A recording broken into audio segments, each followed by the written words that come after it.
نحمده ونستعينه ونستغفره ونعوذ بالله من شرور أنفسنا ومن سيئات أعمالنا من يهده الله فلا مضل له ومن يضلل فلا هادي له وأشهد أن لا إله إلا الله وحده لا شريك له وأشهد أن محمدا عبده ورسوله صلى الله عليه وعلى آله وصحبه ومن اهتدى بهداه واستنى بسنته إلى يوم الدين.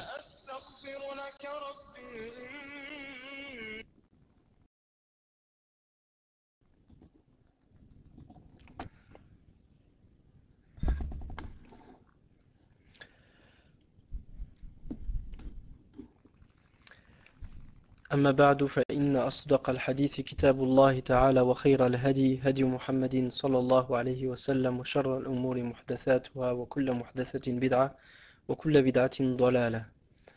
طيب. Donc, est-ce que vous entendez encore la lecture du Coran derrière? طيب. Donc, l'imam Ibn al-Qayyim, rahimahullah ta'ala, Ibn al-Qayyim al-Jawziyya, dit dans son livre Al-Fawaid, la première, donc le premier point qu'il a cité, c'est comment tirer profit du Coran et comment profiter du Coran. Il dit, rahimahullah ta'ala, si tu veux tirer profit du Coran, tu dois le réciter, l'écouter de tout ton cœur, tendre l'oreille et considérer que c'est à toi que s'adresse celui qui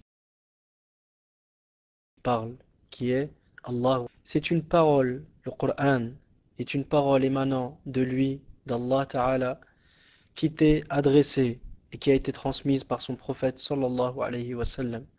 Allah azza wa jal dit: Inna fi dhalika la dhikra liman kana lahu qalbun aw alqa as-sam'a wa huwa shahid. Il y a bien là un rappel pour quiconque a un cœur ou prête l'oreille au verset d'Allah tout en étant éveillé. Ce verset montre de la manière la plus concise, la plus claire et la plus évidente que le plein effet du Coran nécessite 4 choses. Il nécessite 4 choses. Premièrement, l'existence préalable d'une parole influente, qui est ici bien sûr le Coran. Deuxièmement, un réceptacle qui est disposé à accepter cette parole influente. Et ce réceptacle, comme nous allons le voir, est l'oreille. Troisièmement, une condition nécessaire pour que cette parole soit suivie d'effet. Quatrièmement, est la levée de tout obstacle qui empêche justement que le Coran n'apporte son plein effet sur le cœur du croyant. Wa alaykum salam wa rahmatullahi wa barakatuh. Sa parole, la parole d'Allah Ta'ala, Inna fi dhalika la dhikra, il y a bien là un rappel, fait référence à tout ce qui a précédé du début du chapitre de la sourate jusqu'à ce verset. Et c'est là, donc de ce qui a précédé jusqu'à ce verset, c'est sourate Kaf, donc jusqu'au verset 37. Donc, elle fait référence à tout ce qui a précédé du début du chapitre de la sourate jusqu'à ce verset. Et c'est là la parole influente, donc ce qui a précédé, et que nous allons voir, Inch'Allah, au cours prochain. À savoir que le prophète, sallallahu alayhi wa sallam, ça c'est une parenthèse, certaines fois, Yawm al-Jumu'ah, il montait sur le minbar et il lisait Surat Qaf. Et une chose, il est sur le forum Ansar, vous pouvez trouver une audio de Cheikh Abdus Samir, de Cheikh Ahmed Abdus Samir, rahimahullah ta'ala, sur Surat Qaf. C'est une khutbah de Jumu'ah où il a fait l'exégèse et le tafsir de Surat Qaf qui est plus que profitable. Et Cheikh Ahmed Abdus Samir est l'un des plus grands mashayikh d'Ahl Sunnah qui est décédé, rahimahullah ta'ala, en 1993, à peu près l'an 93. Et c'est l'un des professeurs de Cheikh Madhat Ali Farraj. Inch'Allah, qu'on demande à Allah Azza wa Jalla de lui accorder les plus hauts degrés du paradis et de nous rassembler avec lui auprès de son prophète sallallahu alayhi wa sallam fi jannatil firdawsil a'la. Donc, la parole d'Allah Ta'ala, Inna fi dhalika la dhikra, il y a bien là un rappel, fait référence à tout ce qui a précédé du début du chapitre Qaf, Surat Qaf, jusqu'à ce verset. Et c'est là la parole influente. Liman kana lahu qalb, pour quiconque a un cœur, désigne le réceptacle qui qui est disposé à accepter cette parole. Et il s'agit du cœur vivant qui reconnaît Allah, comme Allah Ta'ala dit in huwa illa dhikrun wa qur'anun mubin in huwa illa dhikrun wa qur'anun mubin liyunzira man kana hayya. Donc Allah Ta'ala nous dit dans le Coran, ceci n'est qu'un rappel et un Coran clair, afin qu'il avertisse celui qui est vivant, afin qu'il avertisse ceux qui sont vivants. C'est-à-dire qu'il avertisse celui dont le cœur est vivant. Car la véritable vie, c'est une parenthèse ici, est la vie du cœur. Et la parole d'Allah Ta'ala, liman alqa as-sam'a, liman kana lahu qalbun aw alqa as-sam'a, ou prête l'oreille au verset d'Allah, indique, donc cette partie du verset 1 et tout son sens auditif vers ce qu'on lui dit. Et c'est là qu'il soit suivi des faits. Donc pour que le Coran soit suivi de ses effets, il faut avoir un cœur vivant, puis prêter l'oreille en étant attentif. Et la parole d'Allah Ta'ala,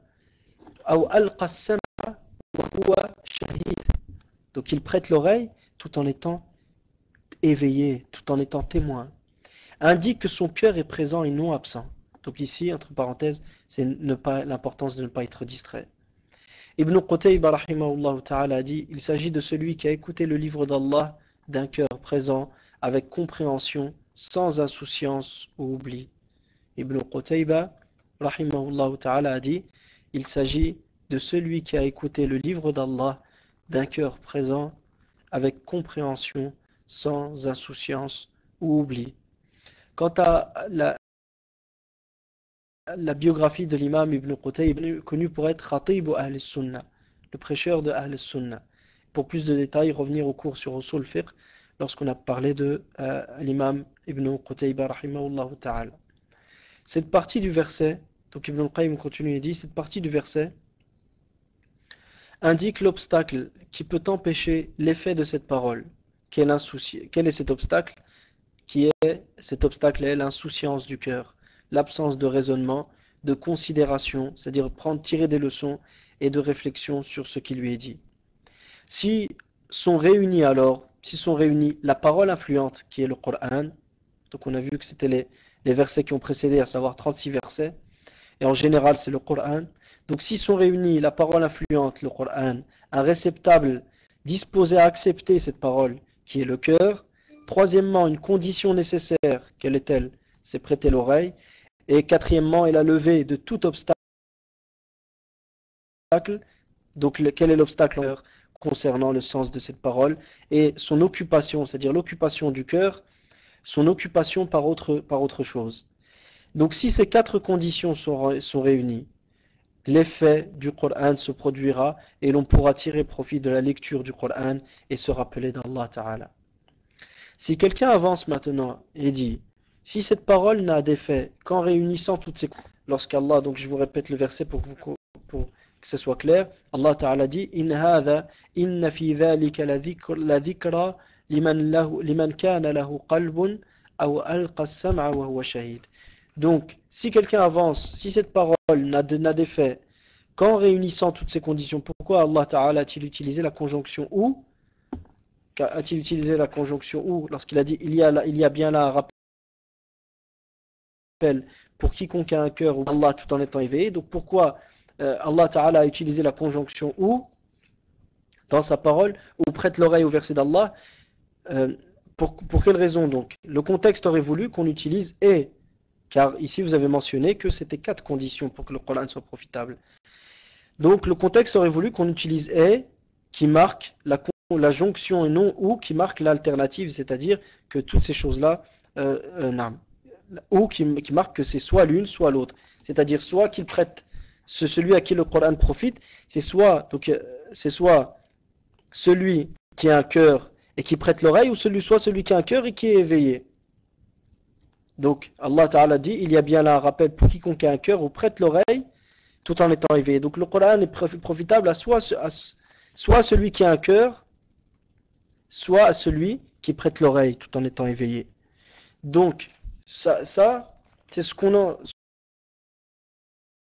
en comprend. Si ou qui marque l'alternative. Donc nous répondrons, Ibn al-Qayyim rahimahullah dit, nous répondrons en disant que c'est une bonne question, dont la réponse est que cette conjonction ou s'applique différemment en fonction de la situation de celui à qui elle s'adresse, celui qui récite ou celui qui écoute. Certains ont un cœur vivant, conscient, toujours sur la saine nature, al-fitra. S'ils pensent et réfléchissent avec le cœur et la raison, ceux-ci reconnaîtront l'authenticité du Coran. Donc simplement, la simple pensée de ces gens-là, la simple réflexion de ces gens-là, ils sauront automatiquement que le Coran est une vérité et ils se soumettront au Coran. Donc leur cœur attestera. Donc s'ils pensent et réfléchissent avec le cœur et la raison, ceux-ci reconnaîtront l'authenticité du Coran. Leur cœur attestera des informations que le Coran contient et la parole d'Allah atteignant le cœur sera une lumière pour eux, venant s'ajouter à la lumière de la saine nature, al-fitra, qui était déjà présente.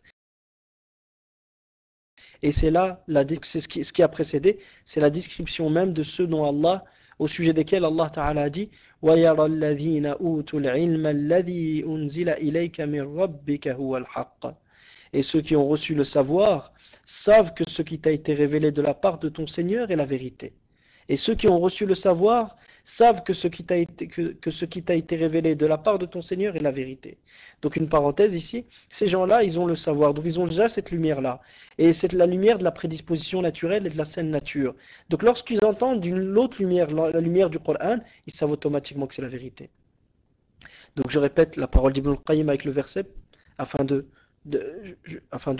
ce soit encore plus clair. Il dit certains ont un cœur vivant, conscient, toujours sur la saine nature. S'ils pensent et réfléchissent avec le cœur et la raison, ceux-ci reconnaîtront l'authenticité du Coran. Leur cœur attestera des informations que le Coran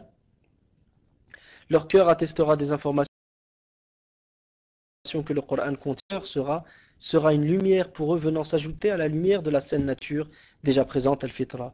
C'est la même la description de ceux au sujet desquels Allah Ta'ala dit وَيَرَى الَّذِينَ أُوتُوا الْعِلْمَ الَّذِي أُنزِلَ إِلَيْكَ مِنْ رَبِّكَ هُوَ الْحَقَّ. Et ceux qui ont reçu le savoir savent que ce qui t'a été révélé de la part de ton Seigneur est la vérité. Et Allah Ta'ala dit de même Allahu nuru as-samawati wal-ard مثل نوره كمشكاة فيها مصباح المصباح في زجاجة الزجاجة كأنها كوكب دري يوقد من شجرة مباركة زيتونة لا شرقية ولا غربية يكاد زيتها يضيء ولو لم تمسسه نار يهدي الله لنوره من يشاء ويضرب الله الأمثال للناس والله بكل شيء عليم. Donc Allah Ta'ala dit dans la traduction approximative, Allah est la lumière des cieux et de la terre. Sa lumière est semblable à une chandelle où se trouve une lampe. La lampe est dans un cristal et ce cristal ressemble à un astre brillant. Son combustible vient d'un arbre béni, un olivier, qui n'est ni trop à l'est ni trop à l'ouest, dont l'huile semble éclairer sans même que le feu ne la touche. Lumière sur lumière, nourun ala nour. Allah guide vers sa lumière qui il veut. Et Allah donne des paraboles aux hommes. Et Allah propose des paraboles aux hommes. Et Allah est certes connaisseur de toutes choses. Il s'appuie, Ibn al-Qayyim rahimahullah dit, vient s'ajouter à la lumière de la saine nature, al-fitra. Et c'est l'état de celui, donc cet état-là, et l'état de celui dont le cœur est sain, vivant et conscient. Donc l'état de ce dernier, l'état cité, est celui dont le cœur est sain, vivant et conscient. Nous avons déjà évoqué les secrets et les leçons de ce verset que ce verset contient dans notre livre Ijtima'ul Juyush al-Islamiyya ala Ghazwi al-Mu'attilati wal-Jahmiyya. Celui dont le cœur est vivant lie son cœur au sens du Coran. Donc celui dont le cœur est vivant, il attache son cœur au sens que dégage, au sens que comprend et comporte les versets du Coran. Et les récitera alors par cœur. Et les récitera alors du fond de son cœur, comme s'ils y avaient été gravés. Et il récitera alors les versets du fond de son cœur et de la prunelle de son cœur, comme s'ils y avaient été gravés. D'autres ne sont pas nourris de gens, mais d'autres ne sont pas totalement prêts, n'ont pas une pleine conscience et une vie parfaite du cœur. Ce type d'individu aura besoin d'un témoin qui lui fera distinguer le vrai du faux. Il n'a pas atteint le même degré de vie, de lumière du cœur et de pureté de sa nature saine que celui dont le cœur est vivant et conscient. La voie qu'il doit emprunter alors pour être guidé est d'écouter attentivement la parole d'Allah, de méditer, de réfléchir et raisonner sur ses sens. Ainsi, il saura quelle est la vérité. Ainsi, il saura quelle est la vérité. Je répète, d'autres ne sont pas totalement prêts, n'ont pas une pleine conscience et une vie parfaite du cœur. Ce type d'individu aura besoin d'un témoin qui lui fera distinguer le vrai du faux. Il n'a pas atteint le même degré de vie, de lumière du cœur et de pureté de sa nature saine que celui dont le cœur est vivant et conscient. La voie qu'il doit alors emprunter pour être guidé est d'écouter Allah, de méditer, troisièmement de réfléchir, et enfin et raisonner sur ses sens. Ainsi, par ces quatre choses, il saura quelle est la vérité. Le premier, dont on a parlé, qui a sa nature saine, qui est déjà une lumière, à laquelle s'ajoute la lumière du Coran, donc c'est une lumière sur une lumière, Nourun ala nour. Yahdillahu li nourihi man yasha.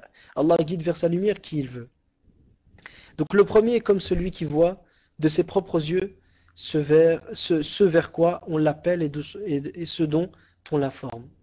Le premier est comme celui qui voit de ses propres yeux ce vers quoi on l'appelle et ce dont on l'informe. Le deuxième est comme celui qui connaît avec certitude la véracité de celui qui l'informe, qui est Allah, Azza wa Jal, et dit « ce dont il m'informe me suffit ». Ainsi, il atteint le degré de la foi, l'iman. Mais le premier, c'est comme s'il l'avait vu, c'est comme s'il témoignait de ses propres yeux. Ça, c'était une parenthèse. Lui atteint le degré de la bienfaisance, de la perfection, l'ihsan. Il parvient au degré de la certitude, de la certitude complète, et son cœur s'élève plus encore jusqu'au degré de la certitude absolue.